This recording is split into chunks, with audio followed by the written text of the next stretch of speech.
Jai Hind everyone, welcome to online classes. Today we are going to start a new chapter, Nervous System.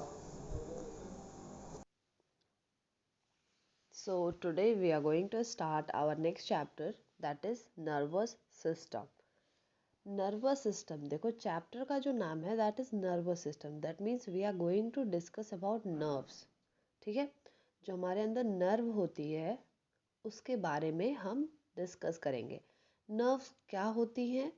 जो हम sense करते हैं. Suppose हमारे हाथ में कुछ रखा गया है, हमें अपने हाथ को मूव करना है. ये सारी क्या है? ये सारी जितनी भी सेंसिबल चीज़ें हैं. सपोज स्मेल, जो आप स्मेल करते हैं, तो ये सारी जितनी भी सेंस करने वाली चीज़ें होती हैं वो सारी नर्वस सिस्टम के द्वारा ही होती हैं. नर्वस सिस्टम में ये इस चैप्टर में हम रीड आउट करेंगे human nervous system, central nervous system, peripheral nervous system and autonomic nervous system. एक क्विक रिवीजन टाइप का मैं आपको समरी टाइप का बता देती हूँ. ह्यूमन नर्वस सिस्टम में हम हमारी बॉडी के अंदर जो ह्यूमन नर्वस सिस्टम है, कैसे नर्व होती हैं, कैसे इम्पल्स का ट्रांसमिशन होता है, कैसे मैसेज दिमाग से पूरे बॉडी में जाता है. आपके पैर की उंगली है, सपोज वहाँ पे आप कभी चलते हुए दीवार से लड़ गए, तो आप लड़ते हैं उंगली में, लेकिन क्विक रिएक्शन आपका ये होता है कि आप पैर तुरंत हटा लेते हैं. तो ये जितना इजी आप सोच रहे हैं इतना इजी नहीं होता है. क्या होता है, जैसे ही उंगली में आपके चोट लगी वैसे ही जो नर्व्स होती हैं, नर्व में ये मैसेज, ये इम्पल्स का ट्रांसमिशन हो जाता है कि ऐसा ऐसा हुआ है हमारे साथ. वो फटाफट मैसेज को ट्रांसफ़र करती हैं ब्रेन के पास. ब्रेन उस मैसेज को एनालाइज करके बताता है पूरे बॉडी को कि जल्दी से पैर को हटा लो. तो नर्व्स फिर से वो सारा मैसेज ब्रेन का ले जा करके फिर से उंगलियों तक पहुंचाती हैं और बोलती हैं कि अब पैर हटा लो. तो ये जो इतना सब कुछ हो रहा था, इम्पल्स का ट्रांसमिशन ब्रेन तक होना, ब्रेन से वापस दैट पर्टिकुलर ऑर्गन में आना, ये सब क्या है? ये सारी चीज़ें हम पढ़ेंगे हमारे ह्यूमन नर्वस सिस्टम में. ह्यूमन नर्वस सिस्टम में हम सेंट्रल नर्वस सिस्टम देखेंगे, जिसमें हमारा जो सेंट्रल बॉडी पार्ट है that is brain and bone marrow. ठीक है, जो आपके रीढ़ की हड्डी होती है उसमें फ्लूइड लाइक स्ट्रक्चर होता है दैट इज बोन मैरो. तो हम बोन मैरो और अपना ब्रेन दोनों के बारे में पढ़ेंगे. पेरिफेरल में क्या होता है, जो बोन मैरो और ब्रेन से निकली हुई जितनी सारी नर्व्स होती हैं उनके सभी सिस्टम को पेरिफेरल नर्वस सिस्टम कहते हैं. पेरीफेरी, पेरीफेरी मीन्स क्या होता है, आपने मैथमेटिक्स में सॉल्व किया होगा पेरीमीटर. तो पेरीमीटर में क्या होता है, कोई एक फिगर होता है जिसकी बाहरी जो लाइंस होती हैं दैट मीन्स जो एरिया को कवरिंग लाइंस होती हैं उनका सबमिशन आप कर देते हैं दैट इज पेरीमीटर. उसी तरह से हमारी बॉडी में जो सेंट्रल पार्ट है that is brain and bone marrow से लगी हुई सभी नर्व्स को हम पेरीफेरल नर्वस सिस्टम में इंक्लूड करते हैं. सो ये जो चैप्टर है इसमें यही सारी चीज़ें हम डिस्कस करने वाले हैं. सो अभी तक जितना हमने देखा उसमें ये था कि हमारा जो ब्रेन है, हमारा जो स्पाइनल कॉर्ड है दैट मीन्स बोन मैरो जो है हमारी, वो सभी एक्शंस को कंट्रोल कर रही थी. जैसे पैर को चोट लगी है, हाथ को हमको मोड़ना है, हाथ हमारा जल गया है, तो ये सभी जितने एक्शंस हो रहे थे इनको कौन गवर्न करना था? सेंट्रल नर्वस सिस्टम कमांड देती थी और पेरिफेरल नर्वस सिस्टम वर्क करती थी. लेकिन एक थर्ड वाला है that is autonomic nervous system. Autonomic nervous system में भी एक्शंस होते हैं, लेकिन ऐसे एक्शंस जो हमारे कंट्रोल में ना हो, दैट मीन्स जो हमारे बॉडी के कंट्रोल में ना हो, उन सभी एक्शंस को कंट्रोल करने के लिए होता है हमारा autonomic nervous system. Autonomic nervous system जो आपका है, इसमें जैसे एग्जाम्पल्स इसमें आते हैं, जैसे आपकी आंखों की पलकें झपकती हैं, कभी आप अपनी आंखों की पलकों को झपकना रोक लो 1 मिनट रोक के देखो सब लोग, ये जब लेक्चर देखना तो पॉज करके थोड़ा सा चेकआउट करना है कि आप अपनी आंखों की पलकों को कितने देर तक रोक सकते हैं झपकना। ठीक है, 1 से 1.5 मिनट तक मैक्सिमम रोक पाओगे, उससे ज़्यादा रुकेगा ही नहीं। ऐसे हार्ट बीट होती है जो, इसको भी आप रोक नहीं सकते, इस पे भी आपका बस नहीं होता है। मसल्स हैं, मसल्स में मूवमेंट जो होनी है, जैसे हाथ और पैर का मूवमेंट होना है, उसको आप अपने हिसाब से कर सकते हैं, लेकिन मसल के अंदर जो इंटरनल सेलुलर कंडीशन है वो खुद ब खुद होता है। मतलब इनवॉलेंट्री एक्शंस जितने भी होते हैं उनमें जो नर्व का कंडीशन होता है, उसमें जो इम्पल्स का ट्रांसमिशन होता है, उसको बोलते हैं autonomic nervous system. So in this chapter we are going to discuss 4 main things, that is human nervous system, central nervous system, peripheral nervous system and autonomic nervous system. Now let's start with the chapter. Here you can see that it is a structure.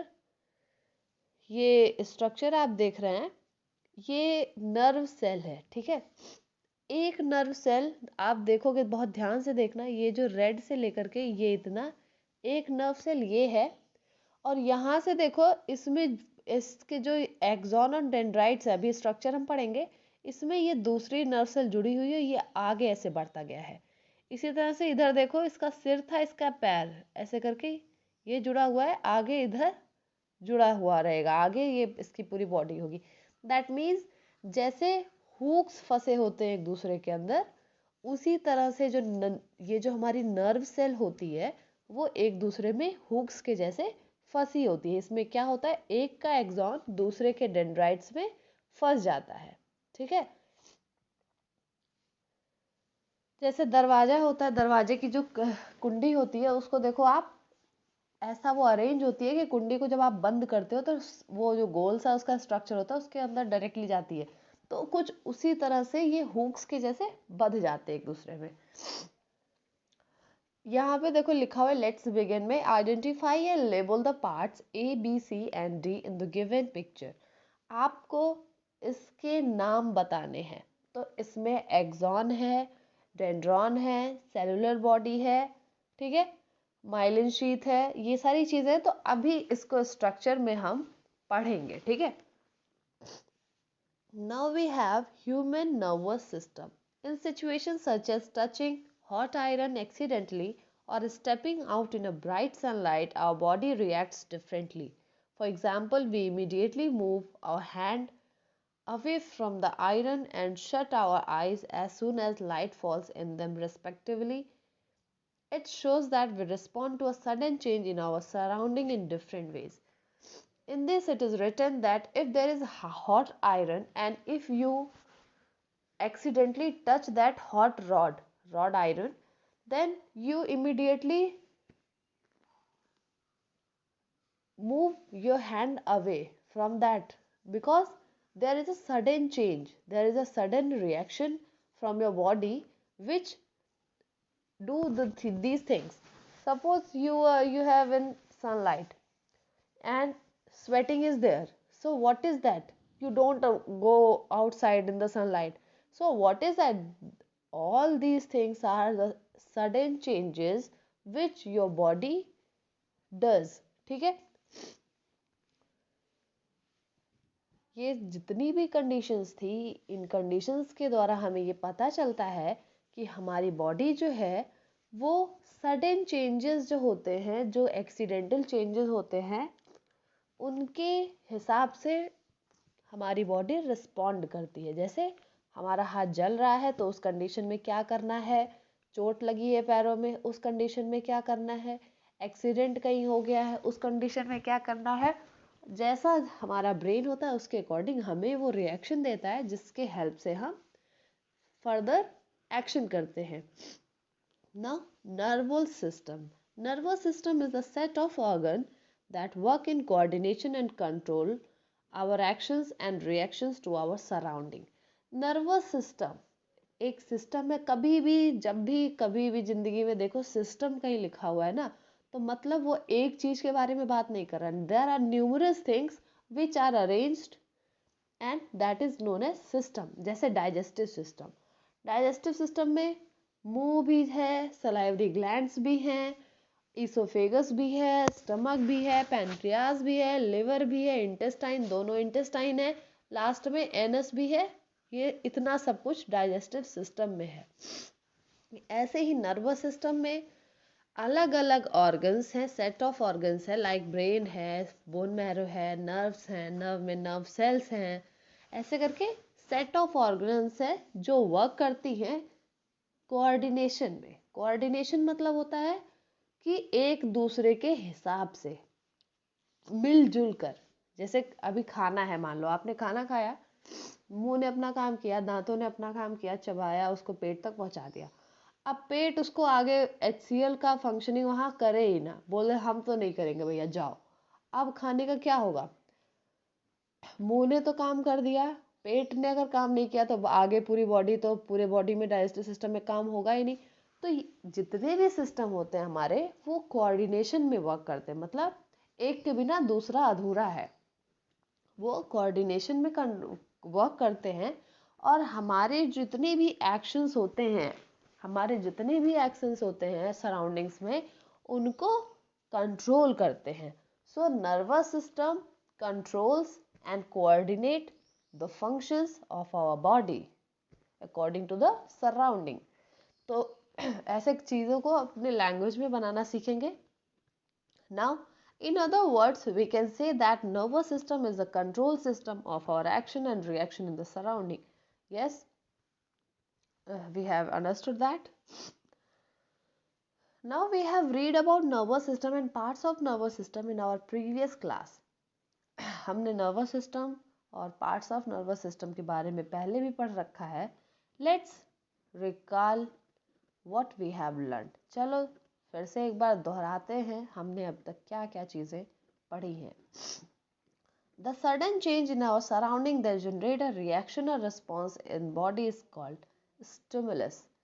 हमारे body के अंदर जो sudden change होते हैं, जो reaction को generate करते हैं, उनको बोला जाता है स्टिमुलस।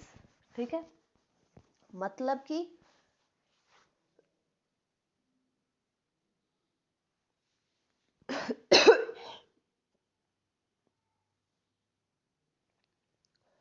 मतलब कि सपोज आपने गैस के पास आप खड़े हैं और आपने अपनी उंगली को गैस का जो बर्नर है जो जल रहा है उसके पास आप ले गए हैं।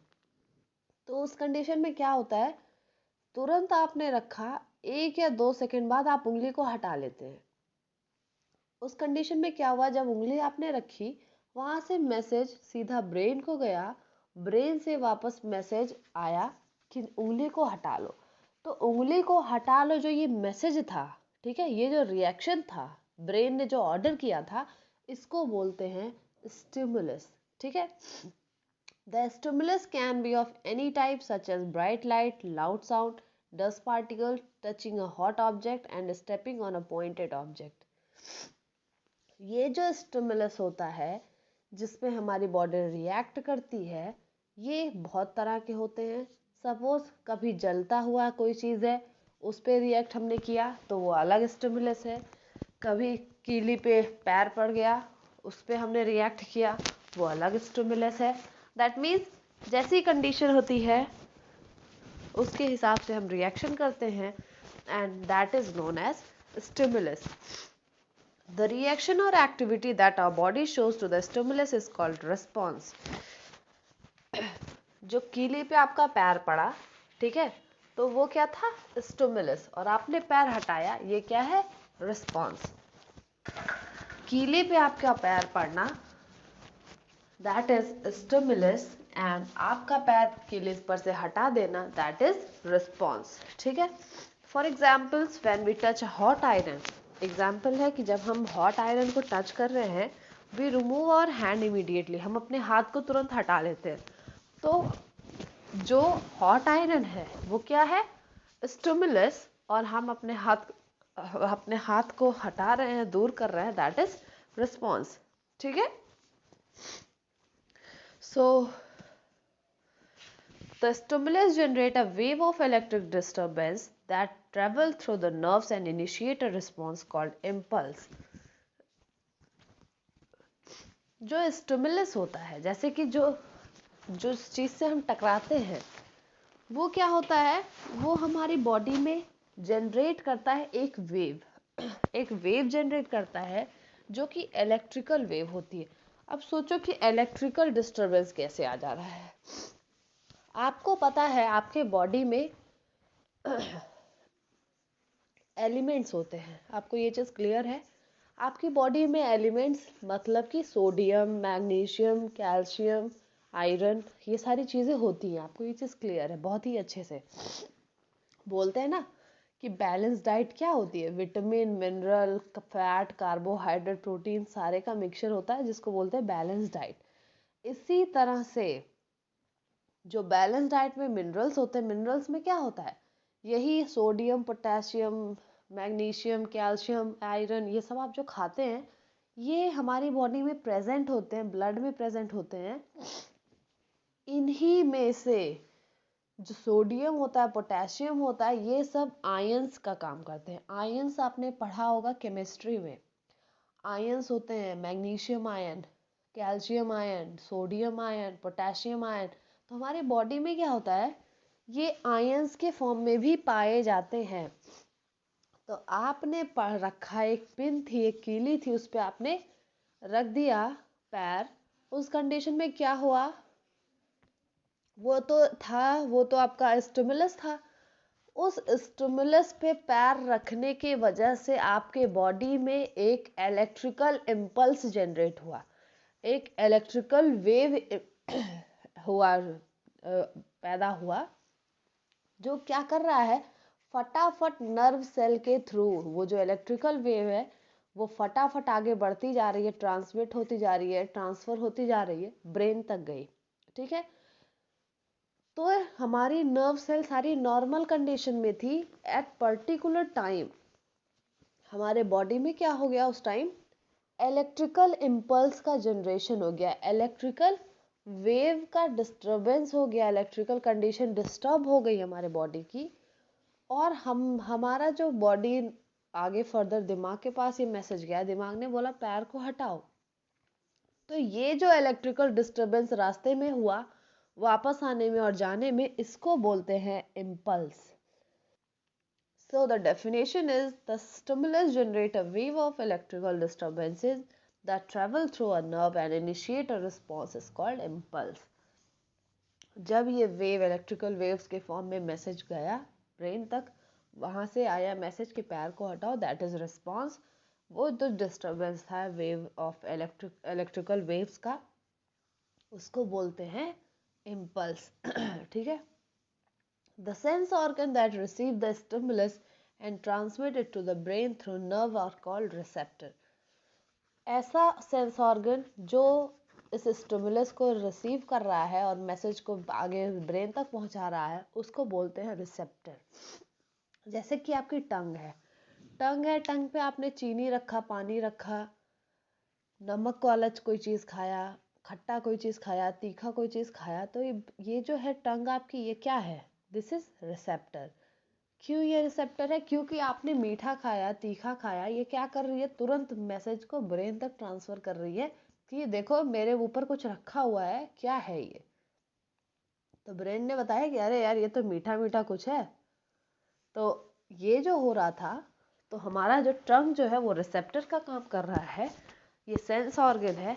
ऐसे ही आपने कुछ कानों में सुना, ठीक है, सपोज हनी सिंह का गाना सुना, तो क्या हुआ, कान में गाना गया, ब्रेन के पास कान ने पहुंचाया, देखो ये कौन सा गाना है।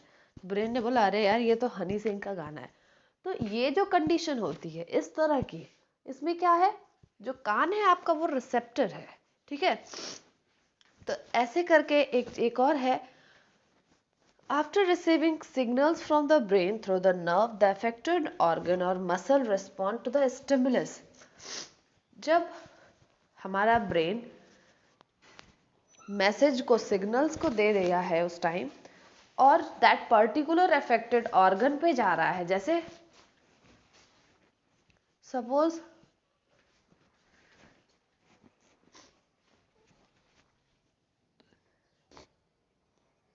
सपोज क्या हो रहा है, आपके हाथों में चोट लग गई, ठीक है, या हाथ जल गए, तो उस कंडीशन में आपके हाथ की जो नर्व सेल थी फटाफट उस मैसेज को पहुंचाई ब्रेन तक। ब्रेन ने वापस मैसेज दिया कि हाथ को हटाओ, पैर को हटाओ। तो ये जो हाथ और पैर आपका था दैट इज एफेक्टर, ठीक है। अगर वही काम सेंस ऑर्गन कर रही हो तो उनको बोला जाता है रिसेप्टर।